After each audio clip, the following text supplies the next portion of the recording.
soap? Or where would you go? I'd probably go back. Good question. I'd probably go back closer to South Carolina, North Carolina, where I'm from. Maybe the mountains of North Carolina, Ooh, Asheville, Boone area, maybe. I've heard Asheville's nice. Asheville is. I used to live right outside of Asheville, and it's fantastic. Especially if you like craft beer. There's Oh yeah. tons and tons of renowned breweries there, and definitely has a hippie vibe for it. You know, you'll run into a lot of soap makers.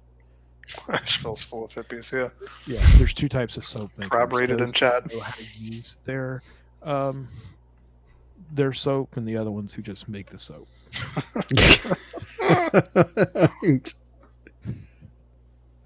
That's funny. But it's fantastic.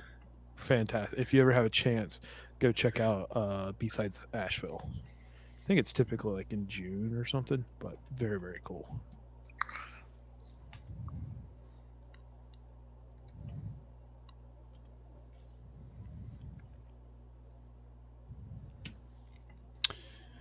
Hello, everybody on YouTube. We're just sitting here waiting a couple minutes. We're expecting a couple more people to show up, so we're just waiting.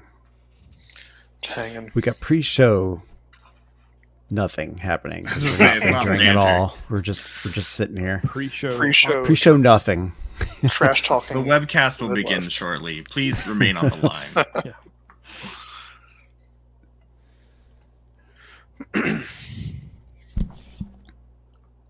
Yeah, where are all the people? That's a good question. We're wondering that same thing. What, Wade? We weren't good enough for you?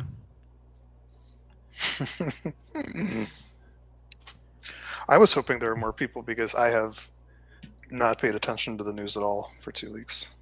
I was hoping someone else could tell me what had happened. Wait, why that's I what showed up. we're for other people. Can someone here. please tell us what happened over the last couple of weeks? Because we have no idea. Yes, we I'm probably just gonna all assume are nothing. log forward out.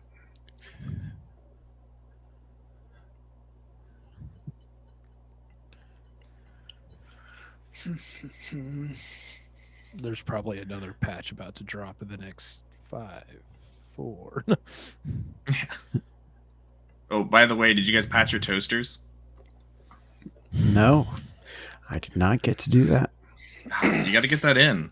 Were you part of QT when we started Yeah. discussing? Okay, so you know, Yeah, I was one of the primary people that was like egging you on about that. Did you get that all designed, by the way? So I do have a rough CAD model, but I'm kind of deciding how I want to go. I'm kind of debating between simple would be to use like just a diode laser, but it might take too long. Sure. CO2 laser probably just too big to fit on your counter and stuff like that. I thought about going really crazy, and if I had a reason to actually shell out the money, do like a 30-watt fiber laser. There you It go. would- it would So carry- for it those would who carry don't know, there was another Foresight. conversation in which case we were talking about IoT toasters, and Tim decided he needed to reinvent the IoT toaster. So ask him about that sometime. More Was there already one? specifically, let's hope not. Is this going to be a see- blog? How to design your own IoT but, toaster. so it's not so much about the IoT part. It is part, but the thing that we were talking about was being able to actually toast like images into. Yeah, like to laser engrave images onto toast. Yeah. So okay. basically, you would be able to, through the web portal or the web interface of your toaster, upload images or anything like that. Or maybe you could even text message. That'd be cool. It's like, Oh, via here's a SMS. selfie. Send it to your toaster and queue it up so that you can have it for breakfast. Well, that's how ransomware gets on your toaster. They take over your toaster, and on your toast, you'll see the Bitcoin address to send Yes. the bounty Exactly. too. That's exactly what's going to happen. Is that you're going to be trying to toast a picture of waffles or whatever your little pet is, and then you're going to get the ransom notice. Oh, And I what thought it's you gonna meant a be really- literal picture of waffles. Waffles that on too, toast. whatever you want. But then what it's going to do is it's just going to like randomly start charring parts of your toast. So it's like it doesn't completely ruin the experience, but like you got to kind of throw parts away.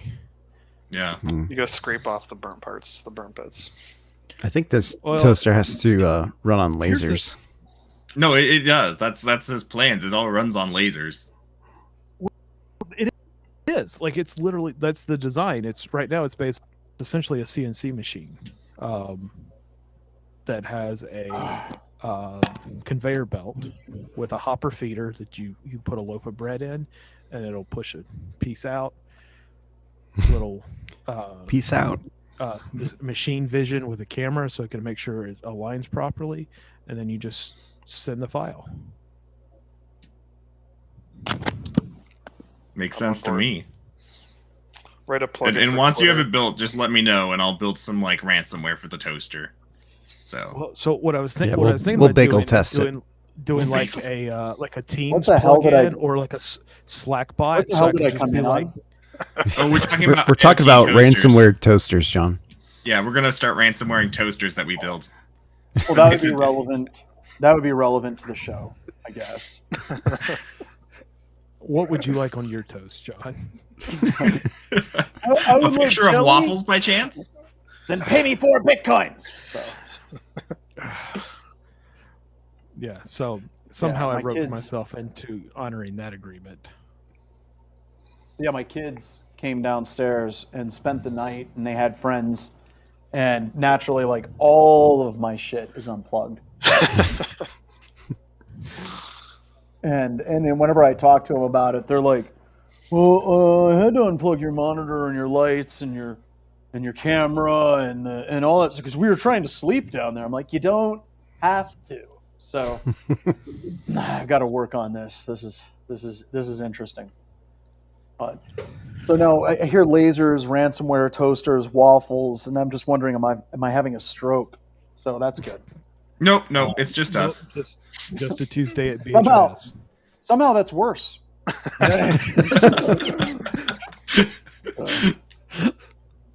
Oh, my Yeah, meanwhile, John comes and he's like, I'm paying people to talk about this. God. Yeah, as people all over are like, that's their job. Oh my God, they unplugged my USB charging cable. Oh God. Letting off too much light. You gotta watch out for those cables. This is ridiculous. Oof. From across the room.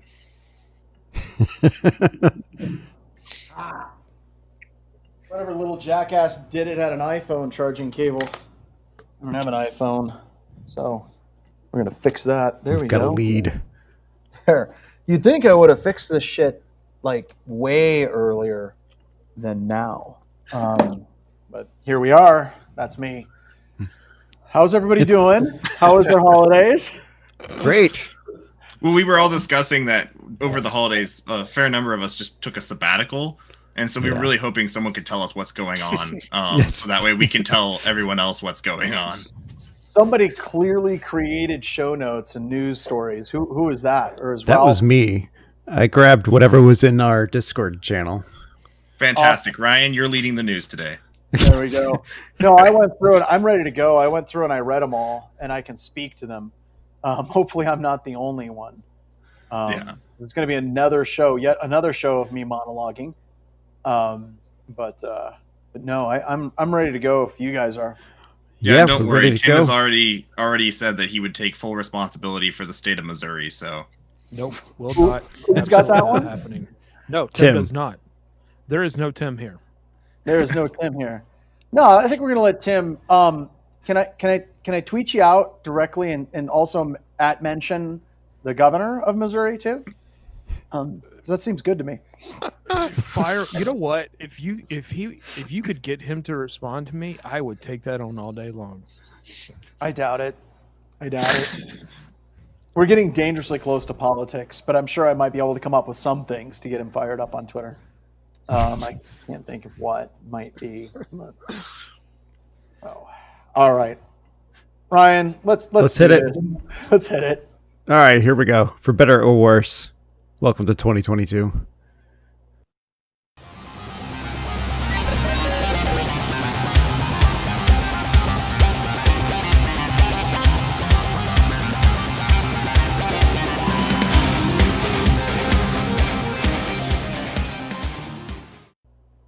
Hello and welcome to another edition of Black Hills Information Security Talking About News. My name is John Strand, and I'm joined by our illustrious crew, who are going to pop up here on the screen at some point. There they are. We got Ryan, as always, who we're constantly looking for any valid reason to give him critical feedback at Black Hills Information Security, but he keeps knocking it out of the park. Well, we've got Noah, who actually did have to be on call during the holidays because SOC analyst. We have Ben and Tim, who hopefully did absolutely nothing during the holidays, but none of us really set up the show notes like from the technical side of the house. Ryan just threw this together, so it's kind of news story roulette. But in this particular show, we're going to be talking about Log4Shell because it's the new ransomware for the show. I think it's going to be months before we have any stories that don't involve Log4Shell. We're going to talk about how pandas and water don't mix with aquatic panda. We're going to talk about LastPass vulnerabilities. And we're also going to be discussing some earlier news stories, talking about storing passwords in Chrome, which is something that's very interesting to me, firmware attacks and rootkits and bootkits, and lights out, integrated lights out management vulnerabilities on HP. So we have a pretty good story list of things to go through today because yay, news. Mm-hmm. So let's jump right in. I would like to talk about integrated lights out. I don't know if you guys saw this on the Hacker News. They were talking about an integrated lights out rootkit targeting HP enterprise servers. And it's interesting. Whenever you're looking at integrated lights out or you're looking at like Dell, I think it's OpenManage, you have these software platforms that are embedded into the hardware. So imagine the vendors of like HP and Dell are like, you know what our products need? They need a rootkit that's running underneath the actual operating system. So you can turn the device on and off. You can shut off the network. You can go through and get full access to the environment, full access to the hard drive. And that's actually built in. Like that's the feature. So for remote management, if you can't get to the operating system, you can use something like Integrated Lights Out from HP, or you can use Dell OpenManage to remotely administer servers. And I think it's funny. Like somebody once said, this is a tool for people that are scared by SSH, I guess. And I remember the first time I ever came across, I think it was OpenManage. I can't remember which one.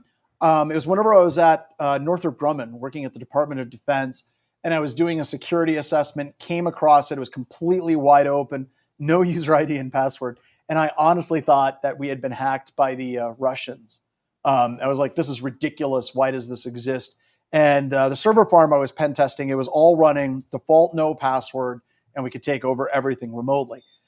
So by its nature, it's interesting because it's already a rootkit, but somebody went out of their way, an APT group, the article says, to actually create something called Integrated Lights Out Bleed, or ILO Bleed, which is a rootkit that allows you to maintain access to the integrated light out interface, which it almost seems like, okay, here's this thing that's already a backdoor. We're going to backdoor your backdoors, yo.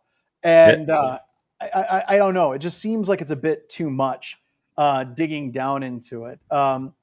Ralph, do you have something to add to this as well? Yeah. So no, I was just going to say that, ILO and all this stuff is really part of like the IPMI, right? The movement away from KVMs and into integrated controllers into motherboards so that you can control these systems, right? Without having to, as someone mentioned, drive all the way to the data center just to open this thing up because it's totally hard crashed, right? And plug in the VGA and all the other fun stuff. So, I mean, that's really what they were designed for, was to integrate that. But obviously, the security of that web interface, it is its own separate chip on the motherboard that interfaces, directly with the, the board. It's like the equivalent of a Raspberry Pi, integrated onto the board just for accessing it remotely, right? And yeah, it's the security of that. And the other big one too, HP makes the ILO. The other really big one is iDRAC with Dell, and each of those that have improved their security posture. I mean, really, they have. But they are full OSs like on those boards, right? And they are totally independent. The only thing that's required for them to operate is that the motherboard has power and it's not like fried. So, well, my question, I wanted to ask, how many internal assessments? This is open up for everybody, and Noah, you've been exposed to this stuff too. But it seems to me, I would say 1 out of 5 internal security assessments, pivot tests that we do, we find this open, like either with default credentials, easy to guess credentials, or credentials that we crack in one place to gain access to these. So this seems to me like this is one of those hacker super highways on the inside of the environments that we're constantly taking advantage of. Am I wrong on that? Because it seems to me it's about 1 in 5 internal pen test or vulnerability assessment reports that we find these with either easy to guess passwords that they're reusing, or default passwords. I was also going to say, just on the assessments, that I always write this up immediately for segmentation, right? If I see them. So, yeah, continue on. Whoever else wanted to speak into that. Well, I was going to say, I mean, there's been times I've been called in for some consulting stuff or whatever, and I run across iDRAC, and I'm like, oh, okay, cool. I wonder if they changed the password, because I will admit, changing the password on iDRAC is not exactly super simple. So you just type in for your username root and for your password Calvin, and you just log right in. And you're like, oh, that's fantastic. I can now do whatever I want to the server. So, yeah. And that stuff never goes away, right? Like people are like, well, the newer versions don't have like default passwords. I don't care. Like, though, I'm more interested in the fact that so much technology exists in environments today where it was installed 5, 8, 10, 15 years ago, and that hardware is still running to this day. You can't talk about what the new protections are, because we're constantly taking advantage of these blind spaces that exist in environments as well. I saw a brand new Dell server that was actually put out by a security vendor, and I had a fun talk with them about that. But they shipped out this hardware, and the iDRAC password had been changed. So normally, like you said, it's randomized now before it leaves the factory, but they had specifically taken it and then changed the password to root and Calvin. What? No. People know. No, I am dead serious. Everyone knows that password, though. That's why everyone knows. Wait a minute. Did they read in the manual and they're like, well, that's what it should be? It's got to make it work. No, they wanted to be able to make sure that when in their documentation, they could get their users to log into iDRAC as needed to do some configuration and whatnot. And they literally changed the password from its secure configuration to the like legacy old default username and password. Dude, the iDRAC versions like 7, 8, and 9 all require password changes, right? Like it's like if you update them, it's mandatory. You have to change it to something else. And it's not Calvin, like when you first log in, like it's all changed. But what I think is funny is that they also support VLAN. They also support authentication via LDAP and all the other things. So like you can set it up so you can integrate it all with these users, and everyone's just like, well, I don't know. I guess we'll just use Calvin again. Seems hard. That almost seems to me like the Anchorman meme, Steve Carroll's character, where it's like, I set my password to incorrect so it reminds me when I get it wrong.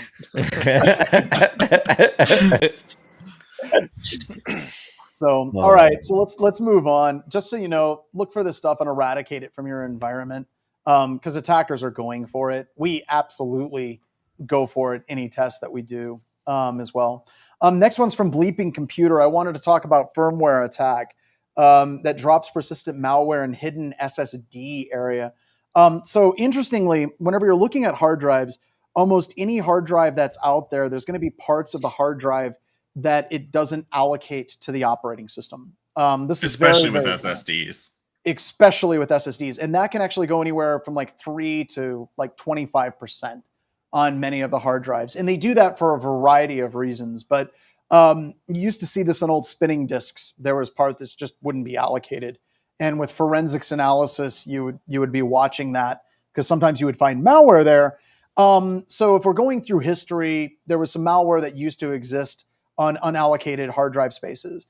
You also saw rootkits that would actually like basically lie to the operating system and reduce the amount of available hard drive space to the operating system by like 50 megs, and that's where the malware would exist. Also, if you're looking at Metasploit, there was modules like Slacker that would actually input the malware in the slack space of the hard drive, which is very similar to this one as well, making forensics analysis far more difficult. Additional research looking at volume shadow copy, where malware can actually reside on volume shadow copies. And the best presentation on that was by Mark Baggett and Jake Williams, where they talked about that. And I think Tim Tomes was part of that talk as well. So this particular bit of research, there's nothing that's really all that new, because this type of research has been going on literally since John McAfee was writing first virus signatures, basically hiding on the disk itself. But I think it's interesting because even though I think it's old news, we have people that are new in the industry. This serves as a refresher, as a reaffirmation that attackers can hide pretty much anywhere on your system, and you should never accept things at face value. But I wanted to open this up. We don't do this very often in our pen test, and I wanted to see if anybody, like on the session today, have you ever done anything like Slacker? Or I know volume shadow copy. We've done some stuff with running our malware from volume shadow copies, but any actual pen tests that have actually used these types of techniques that you guys can think of? And should we be doing it? That's another question. Nope. I will say that from like an admin standpoint, if when you ask like, should we be doing this? Yeah, once you do that, and then you get done with your test, and they say, okay, now take the malware off. Yeah, Jonathan King just brought that up. I think he was flat out, no, too much overhead, re-instructions to clean it up. And I think, yeah. So go ahead, Noah. Sorry to interrupt, but Jonathan was right on base with you as well. Yeah, no, that's mostly it. I'm just thinking like, I'm just sitting here thinking about if someone were to come into my environment and say like, oh yeah, so I put malware in the slack space, or I put malware in the flex space on your SSDs, and you'd be like, how do I get that out of there now? I mean, what do you expect me to do with this now? I guess we just nuke the system. Hopefully you didn't run execution in the firmware. Yeah, that's basically the aliens IR approach. Nuke it from high orbit. It's the only way to be sure, right? And with this kind of stuff, you don't actually know that that's for sure. Nuking it might not, because you can also just run this in firmware. True, right? You don't have to run this in the OS. So yeah, so unless your version of nuking it is running it through a shedder, you don't actually know that for sure. Well, and that brings up Litchfield's paper from, I think it was NSS Labs, I'm not sure, years ago, called Writing and Detecting PCI-Based Rootkits, which is a similar concept, right? You can actually write a rootkit that runs on your video card or your network card. Riguro Tuzzi wrote one that was actually on network cards a number of years ago as well. And I don't think that this stuff gets enough press because, once again, as a pen tester, I think you're absolutely right. Whenever they're like, so how do I get rid of this? And you're like, don't know. You're kind of screwed at that point, and you don't want to do that. But it's one of those things that a lot of blue teams are like, you need to emulate exactly what the Russians and the Chinese are going to do, or the NSA. Since we're a global webcast, I think that's easier said than done. And then the other thing that you run into is a lot of people aren't aware of this unless you've played with these. Anytime you're talking about rootkit level technologies, especially whenever you're going on to like PCI-based rootkits, or you're talking about rootkits in the firmware, there is always a chance that you're going to nuke that firmware and you're going to make that system not recoverable. And that is higher than a non-zero chance. You know, having taught this stuff for years and playing with it, I would say probably 50% of the time, whenever I play with these things in a lab, it would completely nuke my system. And I would teach this stuff. And I'm like, by the way, if you're working in a SCIF or a very secure area and you start losing hard drives at a very regular clip, that might be something that you want to look into. So it's great to understand and see, yes, this is a thing. But once again, it's really, really dangerous. And that's why you don't see a lot of pen testers do it. Yeah. Plus, we just talked about. Go ahead. We were just talking about companies who are changing the IPMI password to Calvin. All right. I think we've got they're not ready for that. Like, most people just aren't even ready for that, right? Like, we're really talking high level stuff that, for two reasons we're not doing, like you just said. Like, one, it's difficult, and 2, it's dangerous, right? And to my last third point, I don't think anyone's really like, they're not at that Some of threat your level, employees right? are using summer 2021 or Yeah, summer there you go. 2022. You have bigger issues than firmware security. I'm sorry to say. But that's the sexy stuff, right? Like, It's I so can't tell you how many times, like, we talk to our customers and they're like, so are you guys going to go through and, like, I remember we had a like vulnerability du jour, and it was one of them in Apache over the past 5 years. And they were like, oh, are you guys going to actually go through and test for this vulnerability? I'm like, you don't have any Apache servers. Yeah, but can you test it for us? I'm like, you don't understand. Like you said, your password is spring 2019. Like, you have so many other things to worry about rather than this attack that's like front page news. Yeah. I think I read an article recently. It was like on Stack Overflow, and it was about should I worry about what was it, SHA-256 collisions? And it was like, let me sum this up, right? Like, the answer is absolutely not, and we have a better chance of getting hit by a meteor tomorrow by like astronomically amounts more, and our threat model is totally off, right? But So theoretically, Dude, you want to piss off people at RSA? Talk about how TLS SSL vulnerabilities really don't matter. yeah. Like, if you're talking about crime and beast and all these things, and you're inevitably going to have somebody that's like, yes, but all somebody needs to do is they actually need to be able to execute JavaScript within your browser. And then once they execute that JavaScript in the browser, they can actually force a hash collision for the TLS SSL vulnerabilities that we're talking about in this particular situation. And then it's going to allow you getting access to the SSL. I'm like, if somebody's executing JavaScript in your browser, they already won. But because math heads are like, Bushfire's like, this is relevant to my interest. It gets a CV score of like CVSS score of like 7, and you're like, I've never once seen that exploited anywhere ever. As someone who doesn't understand that complex level of math, I'm happy that there are people out there doing it and pushing it to that limits. But I think you're right. Like, at a practical level, like, I don't get me wrong, I love writing up TLS SSL vulns on an external pen test. Right? Realistically, what are you going to do with that? Hey man, I got a passionation state here. This is serious.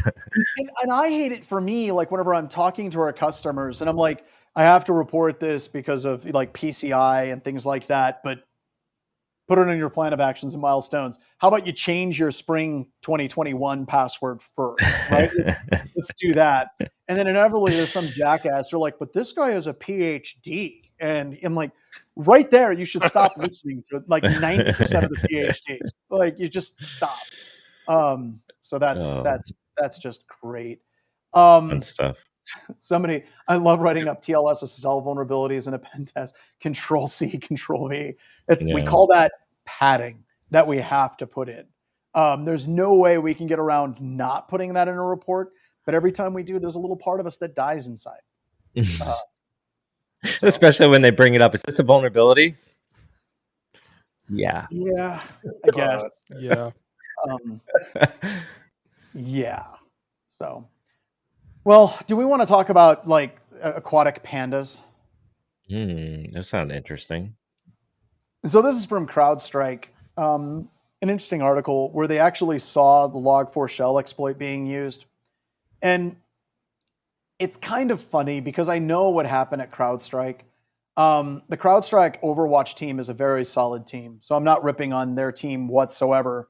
But I can almost see the marketing team calling up the Overwatch SOC team at CrowdStrike saying, have we found log4shell anywhere? No, not yet. Have we found log4shell anywhere? No, not yet. Have we found it anywhere? Yes, one of our customers got hit. And they're like, quick, write a blog on it now, because it's marketing, right? We don't even have an APT name for this group. Quick, just name them anything. Name them Aquatic Panda. Quick, Name can we them get someone Aquatic in Panda. marketing to like gen up a logo for this Aquatic Panda hacking group, like right now? And this was clearly like written. You could see that there's definitely at least 2 authors in here where they go through and they talk about the technical aspects of the attack and how they detected it. And once again, technically, this is a great write-up. And whoever wrote this up, hats off to you. But once again, the marketing propaganda comes in like in the first paragraph following the December 9th, 2021 announcement of the Log4j vulnerability. CrowdStrike Falcon Overwatch trademark has provided customers with unrivaled protection and 24/7, 365 diligence in the face of heightened uncertainty. And it's like, oh my God, dial it back just a freaking hair. So yeah, it's a great technical write-up. And I think you should be asking, can your security operations center detect things at this level? Can they actually pull down DNS queries and things of that nature? But seriously, it's like you could just see the marketing hype on this. This just dialed up to 11. Once again, great team, trained a lot of the people, know a lot of the people there. But once again, you can see marketing sprinkling shit all over it. That almost makes it unreadable at some point. I wonder what these threat groups think of these like infographics that APT researchers come up with them. If that's something that they embrace. Oh, they make absolutely it part of their do. culture, They absolutely do, and they actually wear it as like a badge. So like if you're in an APT group and they detect it and they do a write up and they generate a logo, that's your fame right there. Yeah. At least some of the ones I've talked to at like DEF CON and Black Hat that were willing to tell me that they were in fact Black Hats or people I've talked to online. When something like this happens, it's a badge. Awesome. It is absolutely. And sometimes people are like, well, they got caught. They probably got in trouble. You're always going to get caught at some level. But this makes. Do you have a logo that someone generated up for you? All right. Yeah, there you go. How many CVEs you got, bruh? It's like I got none, but I've got logos created by CrowdStrike, Symantec, Sophos for all of the stuff that I've done. That's pretty huge.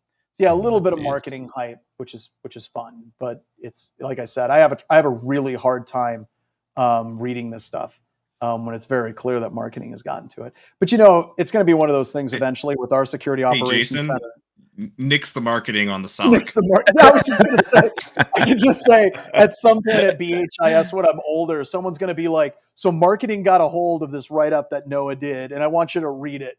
And I'm going to read the first paragraph. It's going to say, Black Hills Information Security's unparalleled SOC detection and cutting-edge trademark, whatever. It's going to be like, oh, geez. Oh, no. Just, sir, this is a Wendy's. All right.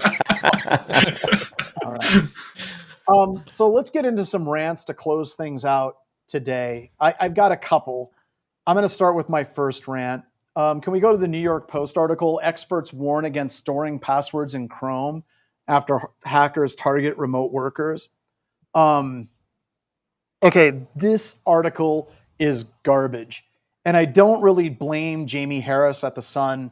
I do absolutely blame ASEC. Just AHN Labs. This is horrible, folks. You should be ashamed and you should feel bad.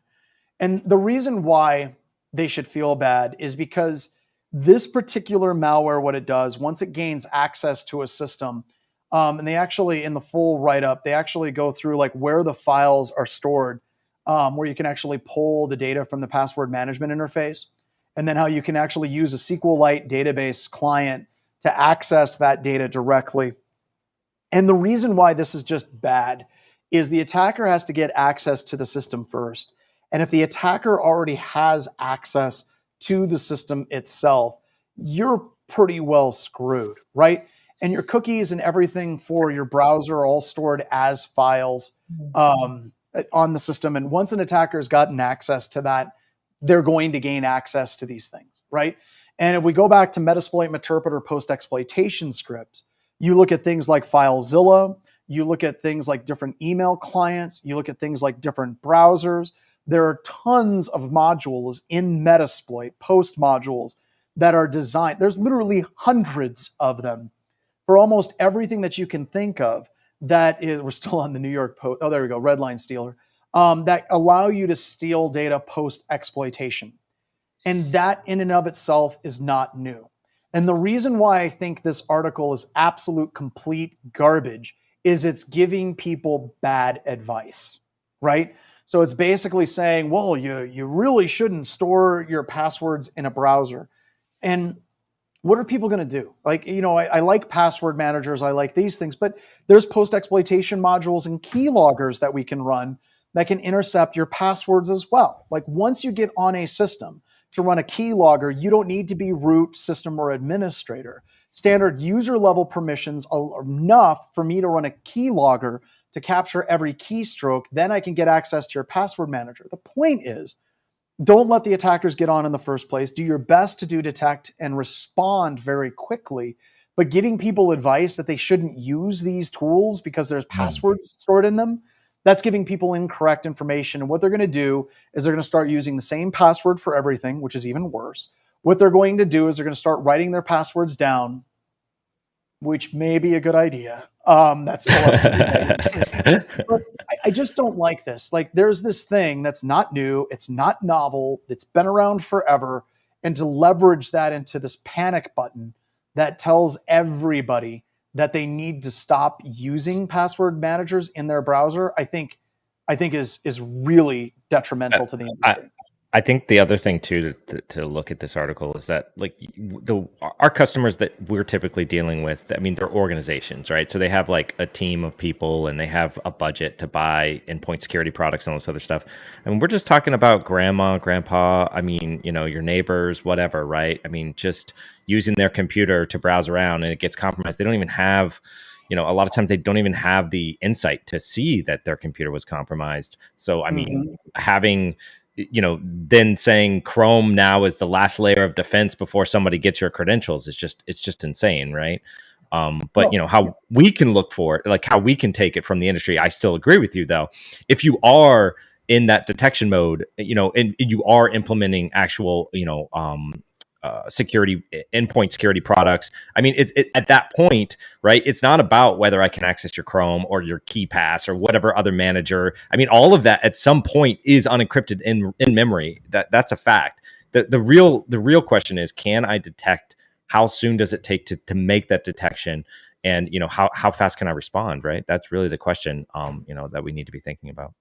Absolutely. Well, go ahead. Yeah, go ahead. I was gonna say, I mean, Blake's here, and him and I have talked about this some before too. But the thing is that pretty much all of those password managers, even to the point of LastPass, but there is some caveats in it. If you're in the user space of the user, so you catch them on like a fish or something like that, all that stuff is usually encrypted with DPAPI, which I love DPAPI. It's terribly confusing and a ton of fun. But effectively, like, once you're in that user session, you're good to go. But KeyPass encrypts with DPAPI. That's how it stores the credentials in memory.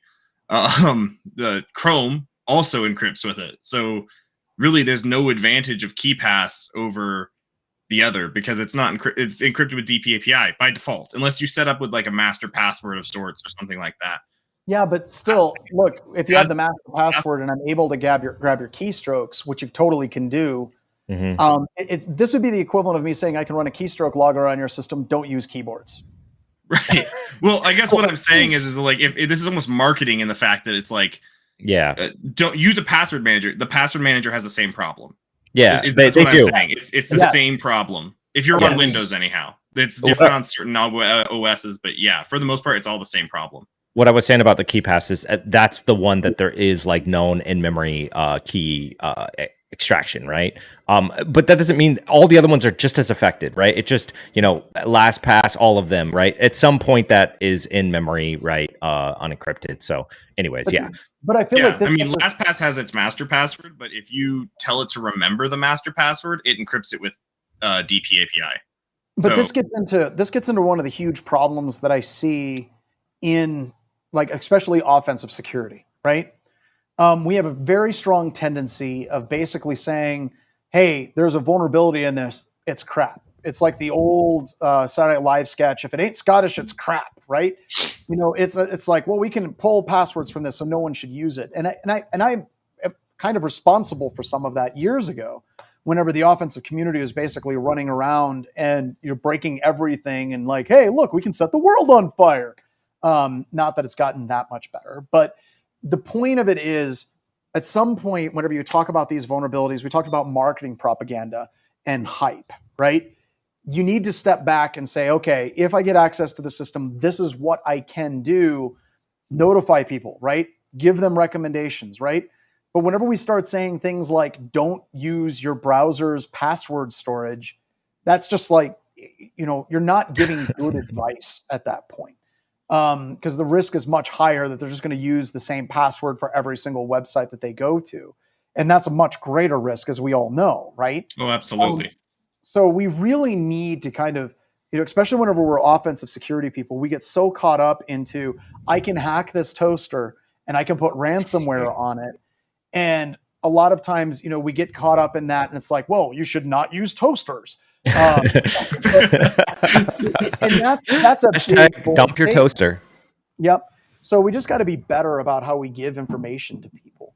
And once again, I'm old, and that's a theme of me being on this show. There's a ton of times I'm like, well, this isn't new because this. For some of this crap, this is the 5th or 6th iteration of the same type of thing, echoing and harking back again and again and again and again. And I keep hoping that we as an industry do better than I did and the offensive community did 10, 15 years ago. But that, unfortunately, is not what I see sometimes. The other thing, this is such a fear-mongering article. Redline stealers, pretty easy to cheap and get hold of on the dark web. Like, I got news for you. You can get so many of these other tools for free on GitHub whenever you want. Yeah. I mean, I think when I was playing with DPAPI and like pulling credentials, I specifically was targeting like the Chrome key store, and I was just doing it with PowerShell. So, well, see, that's just it right there. We shouldn't let people use PowerShell, which actually, to be completely honest, that's kind of halfway. Oh, that's my favorite though, when I'm on an engagement and like you're on a box and it's like, oh, you can't use PowerShell. Oh, you can't use the command line. It's like, oh yeah, hold on. You're saying I can't? Especially if it's like a VDI breakout or some other kind of like Citrix breakout. Oh man, it's so much fun, dude. Just like going through everything that they just didn't think that you could possibly do. But let's back up. I mean, that absolutely happens, right? And then you get excited. You're like, yay, it's something new. It's not the same thing, same as it ever was. It's like something new, because I don't want to say the majority. I think the majority of BHIS customers are finally starting to restrict those things down, which I think is awesome, because I'm looking at the reports, and even 2 years ago, it was like unrestricted PowerShell everywhere all the time. But I don't think that that's true for the majority of the organizations that are out there. So you constantly have this problem where, you get excited, but I think for many attackers and many malware specimens, that might be enough to actually shut them down or get them to a point where they can be detected in their attempts to try to get around that. And I would hope that any security operations center that's out there, as soon as an attacker gets on the box, and correct me if I'm wrong, Ralph, you're going to try, right? You're going to try to invoke PowerShell right away on that system. I think that in and of itself should be a detect. To be able to detect, right?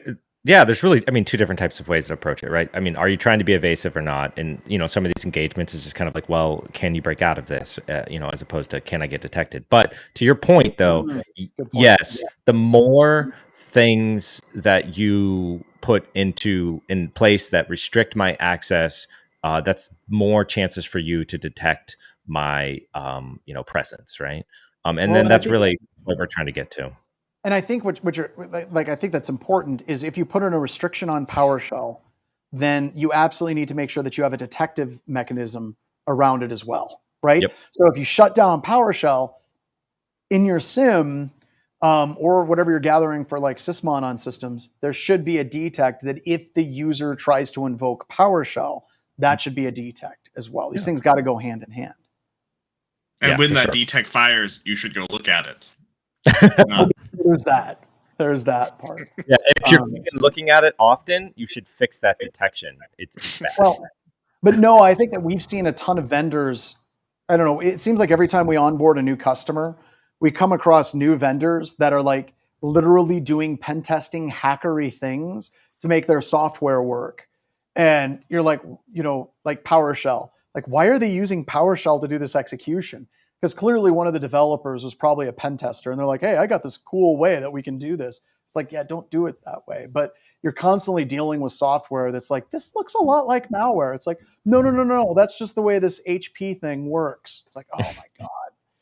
Well, I mean, how many times have I sent you that email? You're like, this looks terrible, and I'm like, oh no, that's just what Dell put out. They made that, and I think it's respond great. back with, "Why?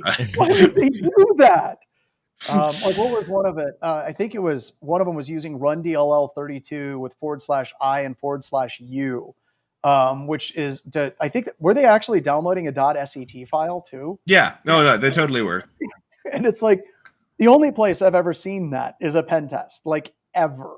And it's just like, this is ridiculous.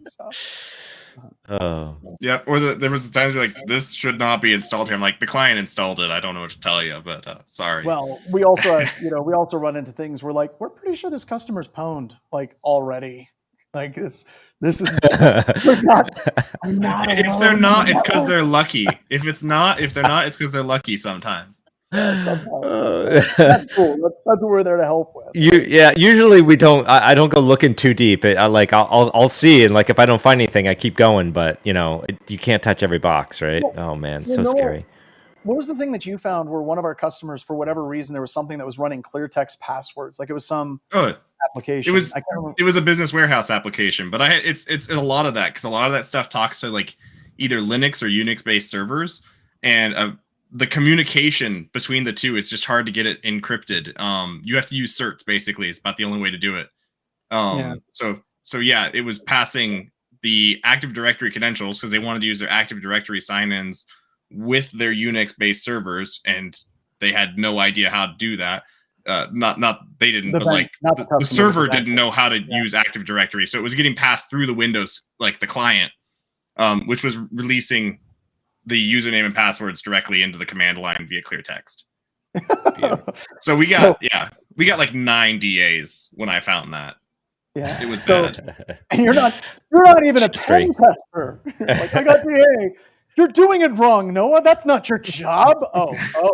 Oh. Well, pretty much every client we've onboarded, we find DA at some point, but we get it fixed. That's the whole point. You find it, then you get it fixed. That shouldn't be a sellable thing. That shouldn't be like, our SOC is so good, we'll get DA. That marketing doesn't jive real well. We're going to have to stand away from that one. Let's get into another ranty thing. I don't know what the hell we're going to do this, but Mike Parson, the governor of Missouri, is still a thing. Tim, you're up. Why? Tim has some important things to say. The governor of Missouri. No, I don't. Yes, I am trying to distance myself from this state and any affiliation with that individual as possible. God, this is embarrassing. Like, it's I can't even put into words how frustrating it is to see just this level of incompetence. Not just on this particular topic, across the board, but I mean, there's nothing here, like, and to keep pushing and pushing and pushing, and it's just a complete lack of understanding of technology. It's a complete lack of awareness and knowledge anyway. But man, this is why we can't have nice things in the state. The files, they're in the computer. They're inside. I love the analogy. If you go down, right there's the quote right there. So the governor does this analogy, which is stupid. If somebody picks your locks in your house for whatever reason, even if it's not a good lock, it's a cheap lock or whatever the problem you may have, they do not have the right to go into your house and take anything that belongs to you. And that analogy is so wrong, because literally the website was sending the data to you. So it's almost, no. The analogy isn't me picking the locks in your house. The analogy is or you sent mail and you're just mad that I opened it. Yeah. There you go. You sent mail. Yep. What the hell? I sent you a check and you cashed it? What? How dare you? I don't know. I just doesn't he have PR people that can pull him aside? I don't know. So somebody said Parsons was a sheriff of Polk County from 93 to 04. A man with a hammer, everything looks like a nail. Maybe that's the type he is. But you get this absolute power corrupts absolutely type thing. Emperor's new clothes, whatever. You got all these stories that you're told as a kid. When you see this stuff like playing out real time, like you're almost wondering if like his aides are around. Like, do you want to tell him? No, you tell him. I'm not going to tell him. Well, they might be worried they're going to go to jail if they tell them about this. Like, by the way, anyone can do that. I've done it before too. Like, you're going to jail too. Somebody just put in, I threw my couch out the window and you took it. How dare you? I just absolutely just cannot fathom this. And the other thing, this also goes back to the incident that happened in Adel, Iowa, not Adele, but Adel, Iowa. Now we're picking on Iowa. I accept full responsibility. That's how you do it, Tim. Bashing. Yeah. What's that, Ben? We started off with some bashing of the Midwest, so I'm happy we're coming back around to it too. Yeah, we'll come back. We'll get to Illinois here later. But we got to go through South Dakota first. But it's similar to that. So whenever you had the sheriff, I can't remember the sheriff's name in that. I met him, hung out with him. He talked to Lloyd, I think was his name. Kind of a similar situation. Didn't quite understand what was going down. And he doubled down, right? He's like, I saw these guys at night. They were doing these things and I arrested them and all that. He was even, Leonard, there we go. He was even smart enough by the time he came to our con that we did in Adel to start stepping this back. And he was even smart enough to say, I think the charges should be dropped against these individuals. Now, up until that point, he was all gun-ho, but he was even smart enough to like take a couple of steps back, take a deep breath, listen to some people, and change course. The governor in this situation, I just think he's doubling down. Now, I don't think he's like tripled down though. He might be even quadrupled down. This is at least the third case. This is like the third time he's did it. He doubled down once before, like shortly after the incident, and then this is at least the triple down. And what's funny is I think the way that this is going to end is they have actually put it to Cole County prosecuting attorney to see if they're going to bring charges.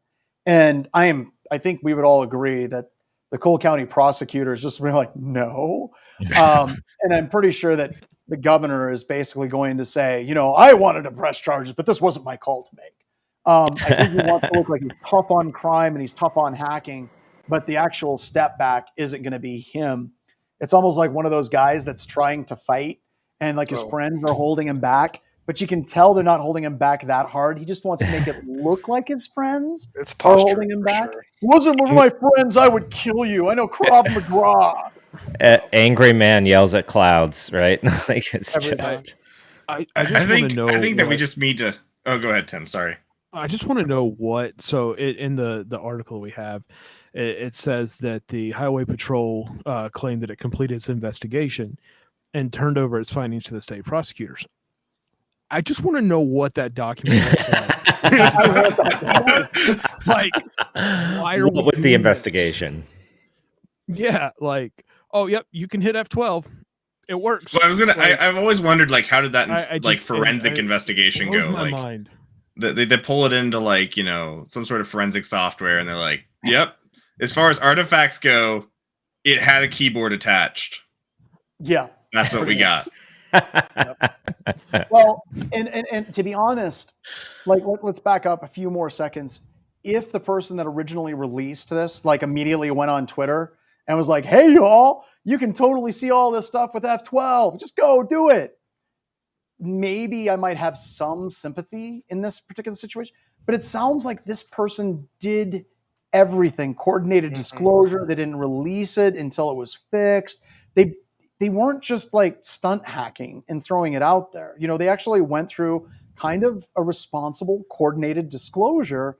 And only after that did he get in trouble, which is like, what's the damage that he did? Like, how would you actually press charges against this person? I don't know.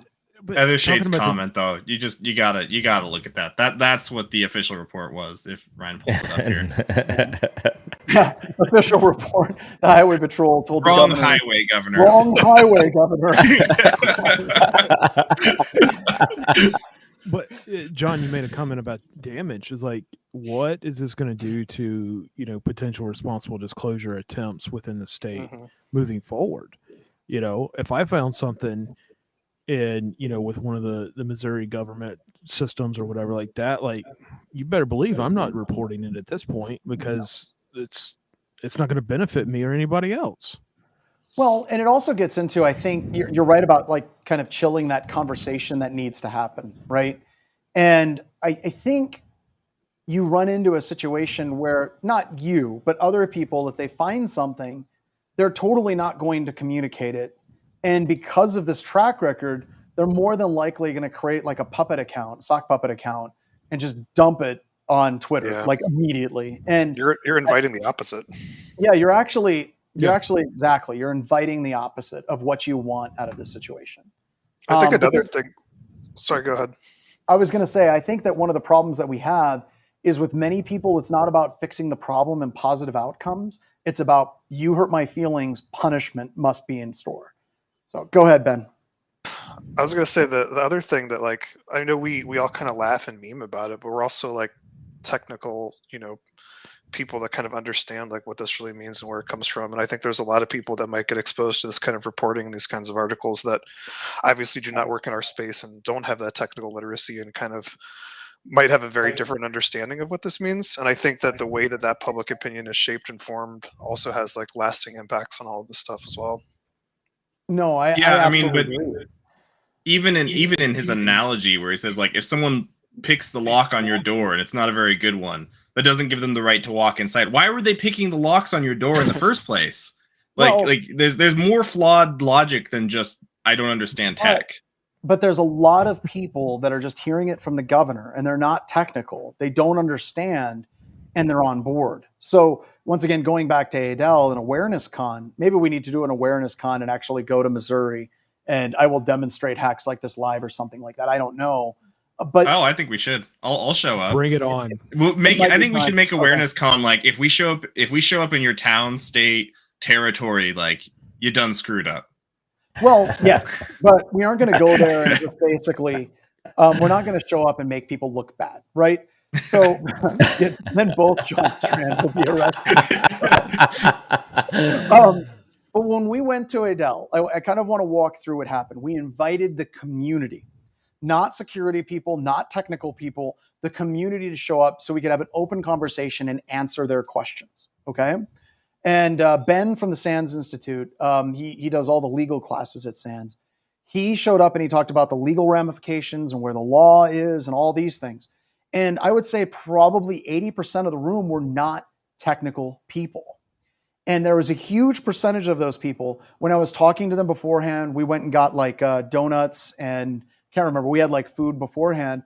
When I was mingling around the room, talking with these people who are not security people, the vast majority of them were like, we need these boys thrown in jail as an example, that they are not to come to Iowa and they are not to break into our stuff and they're not to do this. We need to make an example of, they were ready to basically run these people in prison.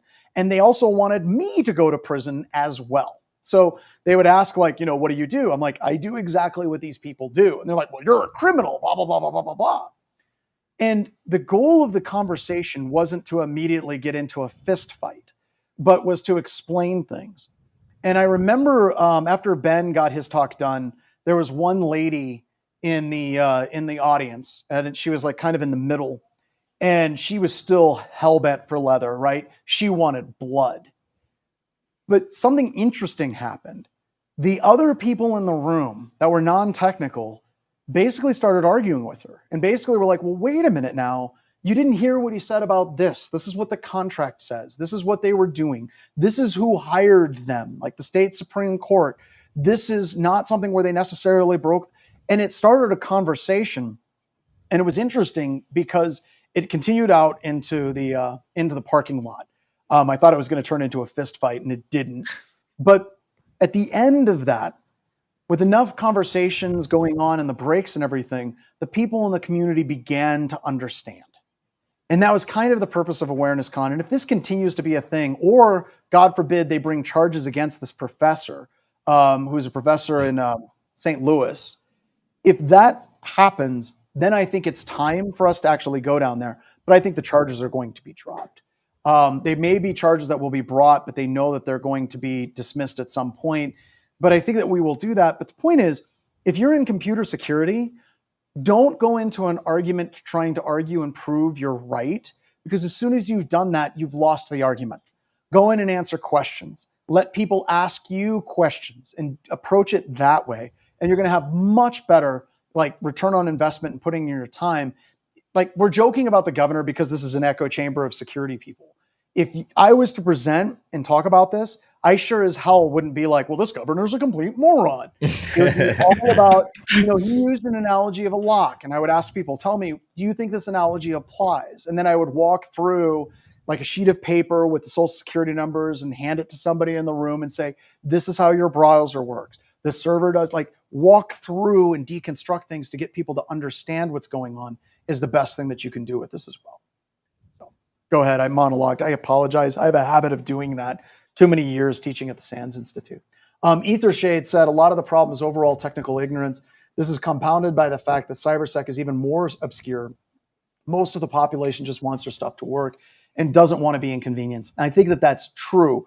But a lot of that problem, Ethershade, is us in this industry doing everything we can to make it complicated, to make it look hard, to make it look elite, to make it look like something like you have to be in our club. We don't have to make it that way. We can explain things in a way that normal people can understand it.